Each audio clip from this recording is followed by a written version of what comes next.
Being in love entails wishing for the loved one's happiness, respecting them for who they are, and feeling motivated to improve self-temperament. When people are in love, they are inclined to be empathetic, generous, and compassionate to someone they care about. When people are in love with somebody, they have an intense, almost incomprehensible longing for that individual. In truth, being in love generally implies a constant craving for someone. People can't stop thinking about them, and they yearn to spend quality time with them. When people are doing with love, they're only interested in the positive parts of the bonding and avoid unpleasant aspects. Those individuals don't address their loved ones or don't deal with them in an impolite manner. That's what it's like to do with love. Unless someone is not sure of the details, to be in love versus loving someone else, they should keep reading to find out what it actually means, being and doing with love. Being and doing with love. An even-handed explanation. It's tricky to identify the distinction between loving someone and being in love with them, particularly if the term love is something of a newly cultivated phenomenon. Loving someone can feel just as intense, dedicated, and ingesting as being in love. However, it's eventually different. If folks are attempting to hold out for butterflies in their love stint, it's useful to get access to the components of variability. If, unfortunately, one has ever broken up with someone else, the immediate thought should be the one that will indeed coincide with the list of happenings. Being in love is not a decision, but doing with love is. People have the option of loving someone. They can either choose to perceive their best traits, appreciate their counterparts for who they are, and try to be a helpful companion. One can choose to appreciate their partner's positive attributes, accept them for who they are, and to be a helpful collaborator. One can also decide to quit loving someone, walk away from them, and forget their existence. It is impossible to choose to be in love. It's something that can develop without human knowledge or consent, and people can't get away from the harsh realities. People will sense the emotion of being in love if they take things from the right perspective. Being in love is a constant stream of emotions, not a rush. Loving someone can provide people with the highest rewards, but it can also present the lowest declines. Being in love provides a more consistent stream of enjoyment, but it delivers the greatest happiness in the long run. Love is a roller coaster that can never be sustained, and awful lows can be heartbreaking. Most people seem to confuse doing love with being in love because of the magnitude of the highs and lows, but the real thing will never make them feel like falling to pieces. Being in love implies how one makes someone feel, while doing with love is about how somebody makes one feel. How they make me feel is a popular response when individuals are questioned why they love anybody. It's a reasonable response, but people are probably not in love if it's all about the experience. When people love someone, all they care about is how that person makes them feel cherished, unique, or valued. So when people are in love, they are also concerned about making someone feel loved, because it's just as essential to both sides. Doing with love entails wanting the recipients to succeed, and being in love involves prioritizing the course of action. Of course, everyone wants the individual that they care about to succeed, but are people prepared to make the essential sacrifices to make it happen?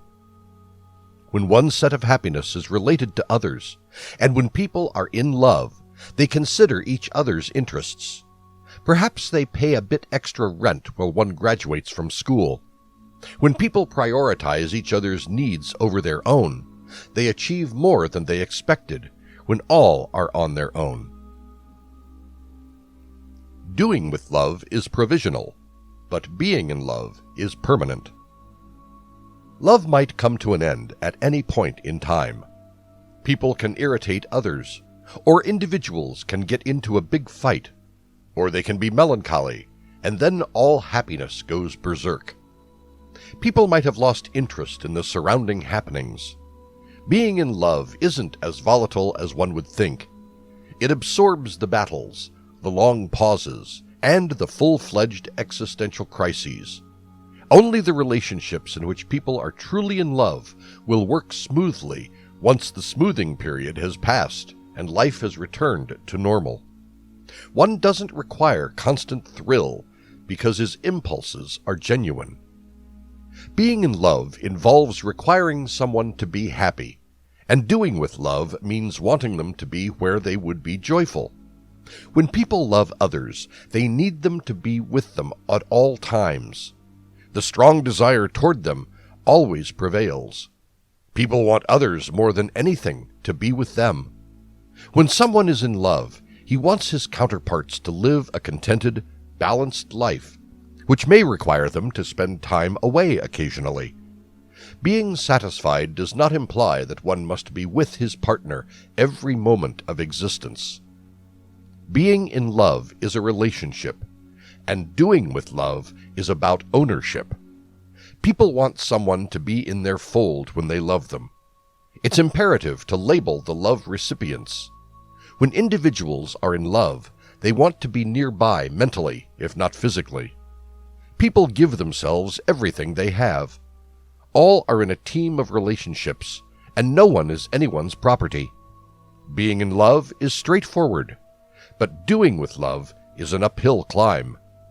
Being in love isn't only about warring and scrambling to stay in touch and keep the spark alive. One may love an individual, but it will eventually become a scenario where people feel compelled to impose it. It is not that being in love with somebody will always be simple. The essence is that the emotion of being in love will always be there. Some mornings will be challenging. Some evenings will seem to consume all of the abstract resources. However, people will fall in love with others at the end of difficult days or weeks. Labor or endeavor will never put a brake on that divine feeling. Time and space are the dimensions in which humans exist. These conceptions are required for humans to live in a dualistic universe where people classify things by understanding what they are not. It's how relativity works. Until one can figure out what something really is, one must first figure out what it isn't. This universe of relativity is the ideal setting for individuals to develop and realize common wants. That is just what people have done in their entire life. They have been masking up their life as they go along, and then playing it out in the pragmatic life movement. When people spend their lives oblivious of their surroundings and don't comprehend that there are creators who control human lives, they frequently overlook the diversities of creations when they appear in their lives. The difference between being and doing with love. For a long period, Western society has been acquainted with the term doing with love, while the eastern part of the world has been comfortable with the word being in love. It has increasingly transformed the West, as people have become more conscious of Eastern perspectives, and vice versa. Being in love is generally associated with countries like India, and mindfulness indicates this, whereas doing with love is connected with the drive to achieve or be successful in the West. Leaving aside these frequently claimed roots, being and doing reflect the two aspects of a human being. However, because love has become so prominent, being with love has often been overlooked and disregarded. Being in love. From this vantage point, it implies that all human thoughts, receptions, and feelings are interlinked. Somebody can effortlessly be with these traits here without having to do anything about it. Perhaps all humans are in tune with their beneficiaries in actual essence, and they recognize that their entity is determined by their existence, not by what they do or accomplish. They want to be accepted or approved of at their heart, not something they can obtain by completing any uphill task or pleasing someone. Doing with love. Doing with love develops inner connectivity and attunement that allows one to accomplish things that are in line with who one is. This inner acceptability enables people to act in situations that are both rewarding and true to themselves. People frequently perform activities because they find them delightful, rather than in search of tangible incentives or acknowledgement. It's as though their behaviors are manifestations of life's expression through them. This is the universe of the true self, not the ego, which is sometimes referred to as pseudo-individuality. The real world. To others, the preceding representations will sound like a theory or fiction, and when contrasted to the rest of the Western world, it isn't easy to disagree. People are schooled in the art of doing with love from the minute they are born. The newly born will be welcomed, acknowledged, and loved if they do what the caretakers desire. And after a few years of this protocol, one will enter an education system that follows the same strategy. After doing the proper things and earning the right grades and prizes, one will be released into a society that will carry on where the school system left off. The understanding. Subconsciously, one can conclude that doing with love is the source of one's entire identity, and that one can only be appreciated by doing it. It is in direct contradiction to one's genuine identity. Years of conditioning in this manner can lead to people becoming bound to their ego, and their existence will be dictated by it. As a result, it will be a life of extroversion and stepping outside the box. And because individuals are not valued for who they are, rather than what they do, true fulfillment will be elusive unless they develop their ego and enable their authentic identity to emerge. The consequences of being and doing with love. People's approval or acceptance may come handy in the short term, but it will always fail to live up to one's expectations to find the truth of the recipient's identity. While the action is vital in life, it is unlikely to mirror what one actually wants or requires if it is not motivated by a desire to appease others or an intention to feel better about oneself. As a result, activities that are no more than diversions and strategies to avoid one's true self may be considered. However, if this is the only method one has ever known, it may appear natural and appropriate. To avoid addressing oneself, the ego mind will employ a variety of defense mechanisms, which are frequently supported by doing things. The inner agony that one experiences can then be managed by physical activities. Being simply oneself is often too uncomfortable to undertake at first.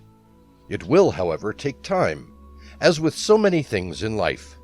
It might grow easier when people feel more at ease with themselves and no longer need to accomplish anything.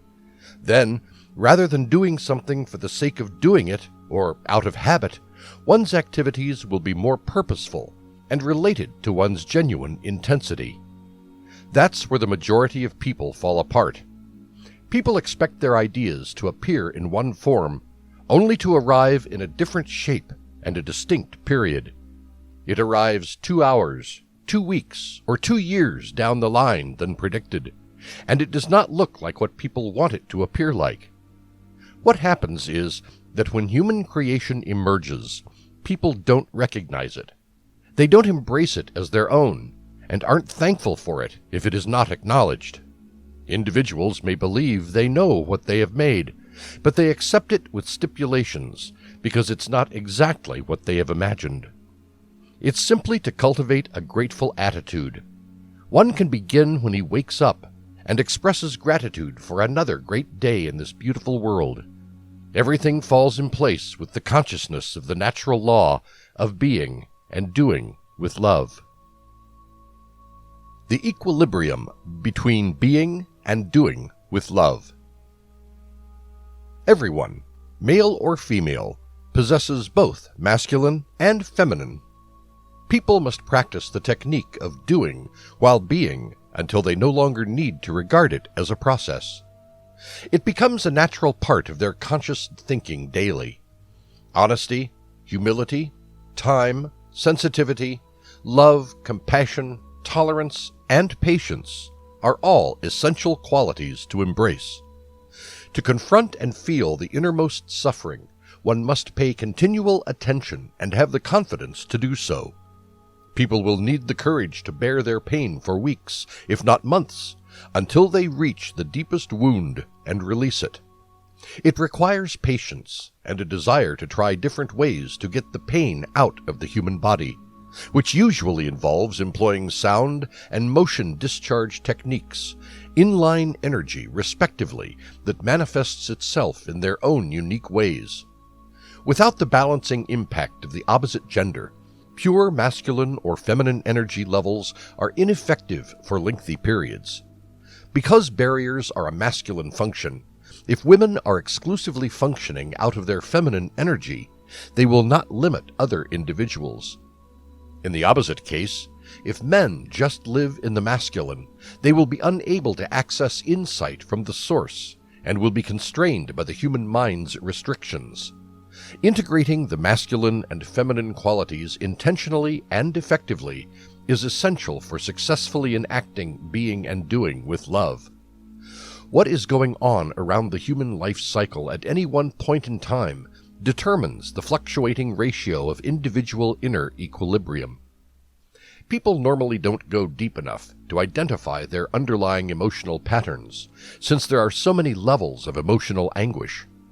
Personal inner balance evaluation is a means of delving deeper into what is really the driving force behind human emotions. The initial emotional reaction is rarely a genuine indication of the profound injury at its root. One must always go as deeply as possible into the yet-to-be-revealed self to uncover the early roots of pain. It is feasible to hasten the healing process by attending to those wounds. People must practice the technique of doing while being in love until they no longer need to regard it as a process. It becomes a natural part of their conscious thinking daily.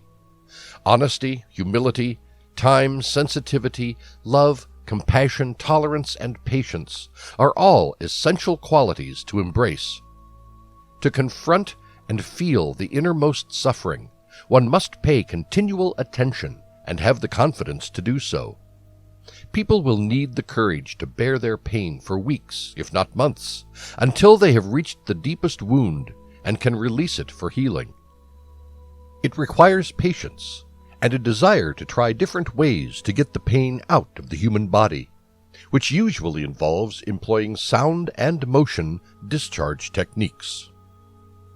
"It is difficult to predict what is unthinkable," is a famous saying of Robert H. Goddard. He further stressed that the imagination of yesterday is the aspiration of today and the actuality of tomorrow.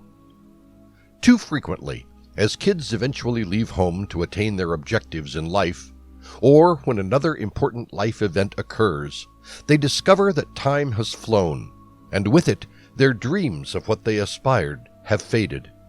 They look around and ponder where everything has disappeared. Individuals, irrespective of gender, have wasted each day attempting to be the ideal wife, husband, parents, employee, or companion.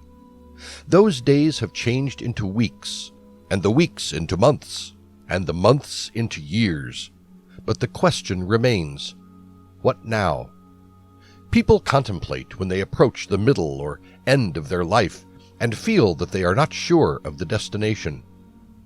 People should simply pause and ask themselves what they are looking for.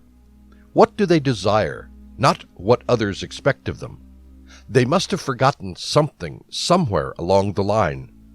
They had forgotten what had brought them up in the morning, what had made them laugh. People got so engrossed in achieving and becoming what everyone expected of them that they lost sight of what they really aspired to be. It's never too late to make a change. If people wish to have children but are too old to attempt, Many youngsters need to be cherished and cared for. There are many ways to be active in the lives of children without having to be their real parents. The only thing that stands in the way of human realization is the unwillingness to keep dreaming. Human lives take on meaning and optimism because of their dreams. Like a blast of wind pulling a kite further away, dreams provide life to human lives.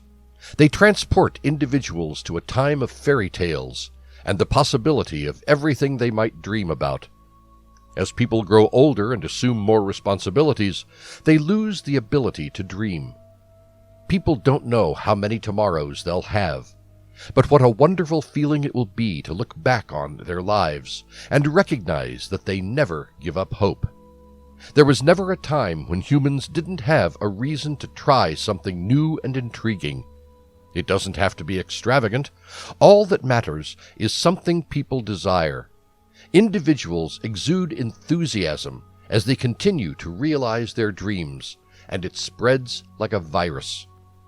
People eventually will learn that to be a good wife, husband, mother, father, employee, or friend, they have to sacrifice their own desires and embrace what everyone else expects. One must think about others and involve them, but not at the expense of what one desires. People should continue to follow their dreams, since they are the reasons for being and will provide them with eternal love. With that optimism, people will always have a gust of fresh air to remind them of everything of being and doing with love.